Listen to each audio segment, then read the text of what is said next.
Hello guys, આજે બનાવું છું જીંજરાનું શાક. તો એના માટેની આ સુધારીની તૈયારી કરેલી છે. લીલું લસણ, ડુંગળી, કોથમરી, આદુ મરચાંની પેસ્ટ. ચાલો તૈયાર કરીએ. ચાલો હવે એમાં લીલું લસણ નાખીએ, આદુ મરચાંની પેસ્ટ.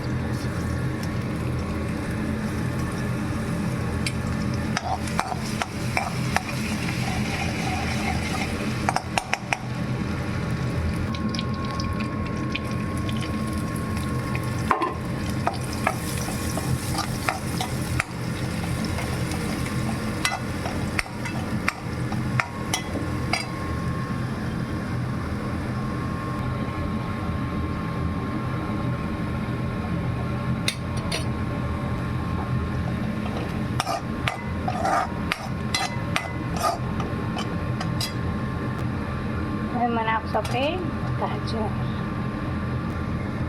એમાં નાખશું થોડી કોબી, નાખશું થોડું મીઠું. હવે થોડુંક ચડી ગયું છે એટલે નાખશું આપણે લીલી ડુંગળી ને સૂકી ડુંગળી.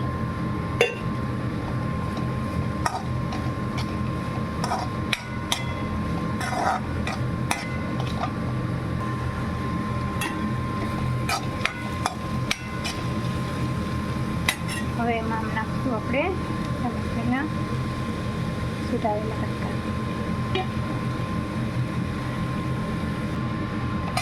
હવે થોડું પાછું ચડવા દઈશું. હવે એમાં કરશું આપણે કેપ્સિકમ મરચાં,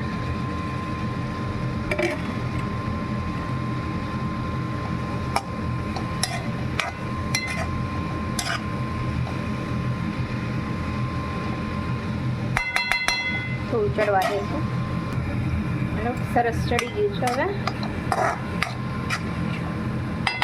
હવે એમાં આપણે એડ કરીશું બોઇલ કરેલા જીંજરા.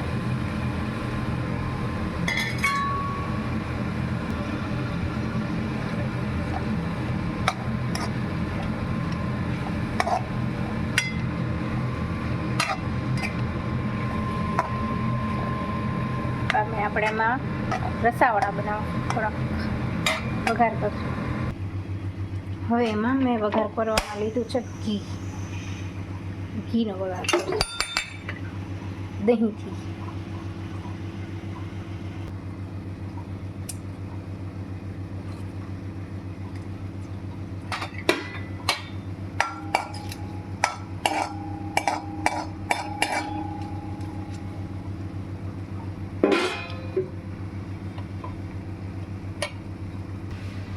હવે એમાં આપણે કરશું થોડું હિંગ. ઘી નથી આવેલું.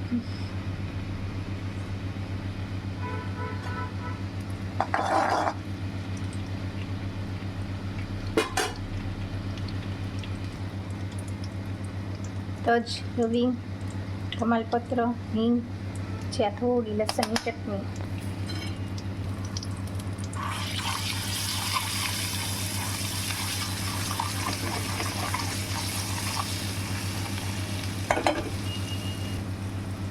પછી થોડી હળદર, લાલ કાશ્મીરી મરચું અને પછી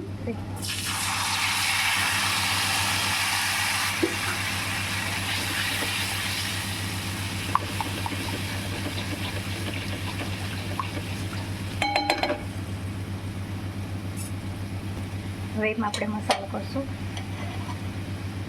થોડું ધાણા જીરું, ગરમ મસાલો મિક્સ કરશું બધું.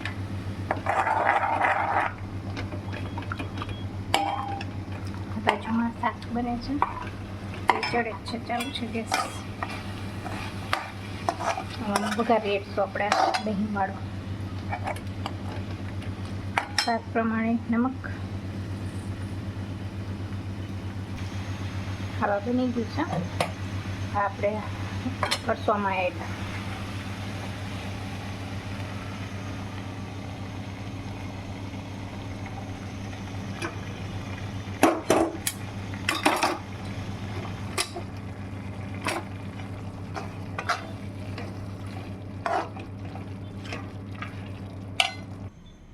ફ્રેન્ડ્સ, આ છે કાજુની ગ્રેવી અને આ છે મલાઈ.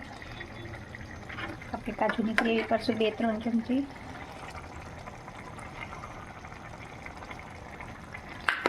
અને 2 ચમચી કરશું આપણે મલાઈ તાજી.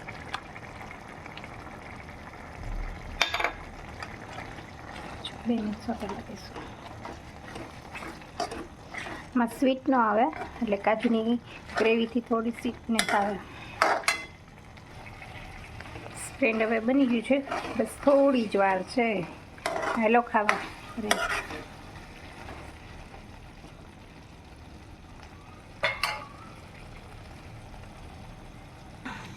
તો હાલો ફ્રેન્ડ્સ, બની ગયું છે.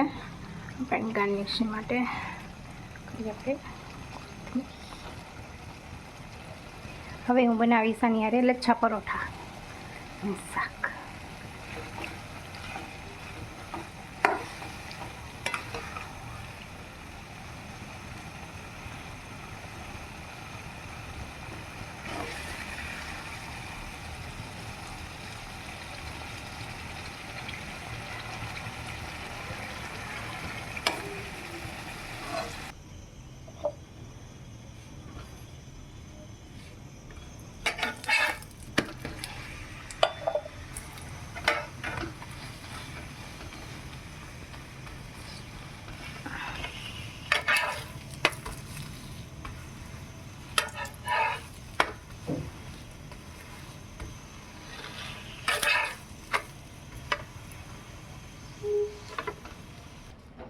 તો ચાલો ફ્રેન્ડ્સ, આજે જમવાનું થઈ ગયું છે રેડી. છાશ, પરોઠા, સબ્જી અને માખણ. તો ચાલો, બાય, જય શ્રી કૃષ્ણ.